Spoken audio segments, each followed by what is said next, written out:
முக்கிய காரணமாக இந்த ஆர்ப்பாட்டம் என்பது தமிழகத்தினுடைய பெண்களுக்கு பாதுகாப்பு இல்லை.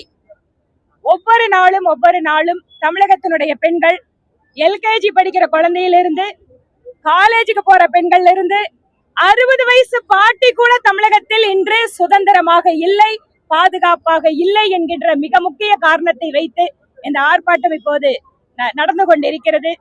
திராவிட முன்னேற்ற கழகத்தின் ஆட்சி தமிழகத்தை ஒரு இருண்ட காலத்திற்கு எடுத்து சென்றிருக்கிறது. அவர்கள் வளர்ச்சி அடைந்திருக்கிறது. இது நாங்க ஈரோப்போட கம்பேர் பண்றோம்னு பெருமை பேசிட்டு இருக்காங்க. வெட்டி பெருமை பேசிக் கொண்டிருக்கிறார் முதலமைச்சர் ஸ்டாலின் அவர்கள். ஆனால் இன்று தமிழகம் என்பது ஒரு காலத்தில் காங்கிரஸ் ஆட்சி செய்த வட இந்திய மாநிலங்களைப் போல சட்டம் ஒழுங்கு என்பது மோசமாகி பெண்களுக்கான பாதுகாப்பு என்பது கேள்விக்குறியாகி எல்லாவற்றிற்கும் மேலான வருங்கால தலைமுறை கையிலே புத்தகத்தை கொடுப்பதற்கு பதிலாக போதைப் பொருட்களை கொடுக்கின்ற அரசாக இந்த ஸ்டாலின் அரசு இருக்கிறது. இதற்கு எதிராக மக்கள் அவர்களுடைய கோபத்தை மனதிற்குள்ளே வைத்து காத்து கொண்டிருக்கிறார்கள். ஏப்ரல் 23ஆம் தேதி ஸ்டாலின் அவர்களை வீட்டுக்கு அனுப்புவதற்காக தயாராகி கொண்டிருக்கக்கூடிய மக்களுடைய ஆர்ப்பரிப்பை இந்த ஆர்ப்பாட்டங்களை நாங்கள் பார்க்கிறோம்.